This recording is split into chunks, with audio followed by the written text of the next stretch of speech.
നമസ്കാരം. മാനന്തവാടിയിൽ ജനവാസ മേഖലയിലേക്ക് ഇറങ്ങിയ ആളെക്കൊല്ലി മോഴയാന ബേലൂർ മഗ്നയെ പിടികൂടാനുള്ള നടപടികൾക്ക് വേഗം കൂട്ടി ദൗത്യസംഘം. 15:45ഓടെയാണ് മോഴയുടെ സിഗ്നൽ വനംവകുപ്പിന് കിട്ടിയത്. കാട്ടിക്കുളം ബാവലി റോഡിലെ ആനപ്പാറ വളവിനകത്താണ് ആനയുള്ളത്. റോഡിൽ നിന്ന് 3.5 കിലോമീറ്റർ ഉള്ളിലാണ് ആനയുള്ളത്. സിഗ്നൽ കിട്ടിയതോടെ ട്രാക്കിംഗ് വിദഗ്ധർ കാട് കയറി. ആനപ്പാറ വളവിൽ വലിയ ഒരുക്കങ്ങൾ പുരോഗമിക്കുകയാണ്. വെറ്റിനറി ടീമും സ്ഥലത്തെത്തി.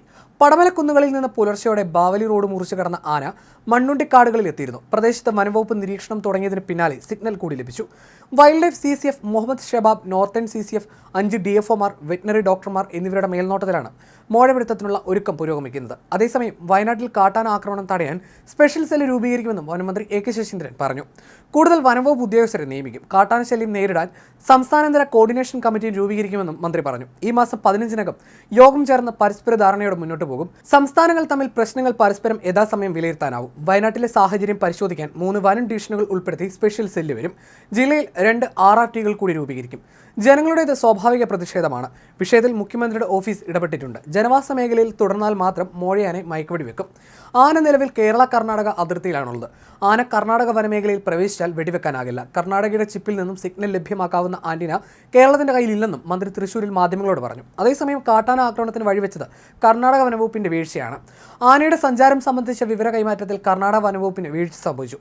റേഡിയോ കോളർ വിവരങ്ങൾ കേരളം ആവശ്യപ്പെട്ടിട്ട് നൽകാൻ തയ്യാറായില്ല എന്നാണ് ആരോപണം. ആനയുടെ സഞ്ചാരപാത സംബന്ധിച്ച ഫ്രീക്വൻസി കർണാടകയോട് ആവശ്യപ്പെട്ടിട്ടും നൽകിയില്ലെന്ന് കേരള വനംവകുപ്പ് ഉദ്യോഗസ്ഥർ പറയുന്നു. അജീഷ് കൊല്ലപ്പെട്ടെന്ന വിവരം കർണാടകയ്ക്ക് കൈമാറിയ ശേഷമാണ് ഫ്രീക്വൻസി നൽകിയത്.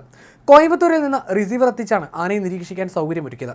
തണ്ണീർക്കൊമ്പന്റെ റേഡിയോ കോളർ വിവരങ്ങൾ ആദ്യഘട്ടത്തിൽ ലഭിച്ച സമയത്ത് അതിനൊപ്പം ഈ ആനയുടെ സഞ്ചാരപാതയിൽ മഗ്ന എന്ന ആനയും ഉണ്ടായിരുന്നതായി വിവരം നൽകിയിരുന്നു. അജീഷിനെ ആന ആക്രമിക്കുമ്പോൾ ബേഗൂർ റേഞ്ചിലെ വനംവകുപ്പ് ഉദ്യോഗസ്ഥർ സ്ഥലത്തുണ്ടായിരുന്നു. വനംവകുപ്പിന്റെ അനാസ്ഥയാണ് ജീവൻ പൊലിയുന്നതിലേക്ക് കാര്യങ്ങൾ എത്തിച്ചത്. കർണാടക വനംവകുപ്പിന്റെ ഭാഗത്തെ വീഴ്ചയും പ്രകടമാണ്. കർണാടക ഹാസൻ ഡിവിഷനിലെ ബേലൂരിൽ നിന്ന് പിടികൂടി റേഡിയോ കോളർ ഘടിപ്പിച്ച് വനത്തിൽ വിട്ടയച്ച ബേലൂർ മോഴയുടെ വിവരങ്ങൾ യഥാസമയം അറിയിക്കാത്തത് കർണാടക വനംവകുപ്പിന്റെ ഗുരുതര വീഴ്ച ചൂണ്ടിക്കാണിക്കുന്നതാണ്. 2023 നവംബർ 11-നാണ് കർണാടക ഹാസൻ ഡിവിഷനിലെ ബേലൂരിൽ നിന്ന് മോഴയെ പിടികൂടി റേഡിയോ കോളർ ഘടിപ്പിച്ചത്. പിന്നീട് വയനാട് വന്യജീവി സങ്കേതത്തിൽപ്പെട്ട മുത്തങ്ങ വനത്തോട് ചേർന്ന മൂലഹള്ളയിൽ തുറന്നുവിടുകയായിരുന്നു. ഫെബ്രുവരി 2-ന് സൗത്ത് വയനാട് വനം ഡിവിഷനിലെ പാതിരി സെക്ഷനിൽ ബേലൂർ മോഴയുടെ സാന്നിധ്യം കേരള വനംവകുപ്പ് സ്ഥിരീകരിച്ചിരുന്നു. ആനയെ സംബന്ധിച്ച് വിശദമായ വിവരങ്ങൾ ലഭ്യമാക്കണമെന്നാവശ്യപ്പെട്ട് കർണാടക മുഖ്യ വനപാലകനും ബന്ദിപ്പൂർ ടൈഗർ റിസർവ് ഡയറക്ടർക്കും northern range chief conservator KS Deepa കത്ത് നൽകിയിരുന്നു. ഈ കാര്യത്തിൽ കർണാടക വനംവകുപ്പ് കാര്യക്ഷമമായ നടപടികൾ സ്വീകരിക്കാത്തതാണ് യുവാവിന്റെ ജീവൻ നഷ്ടപ്പെടുന്നതിനും മാനന്തവാടി ഇന്നവരെ കാണാത്ത പ്രതിഷേധങ്ങൾക്കും ഇടയാക്കിയത്. കാട്ടാനയുടെ സാന്നിധ്യം സ്ഥിരീകരിച്ചത് മുതൽ ജില്ലയിലെ വനംവകുപ്പ് ജീവനക്കാർ 24 മണിക്കൂറും ആനയുടെ നീക്കം നിരീക്ഷിക്കാനുള്ള ശ്രമത്തിലായിരുന്നു. ഇതിനായി ആന്റിനയും റിസീവറും ആവശ്യപ്പെട്ടെങ്കിലും കർണാടക വനംവകുപ്പ് നൽകാൻ തയ്യാറായില്ല.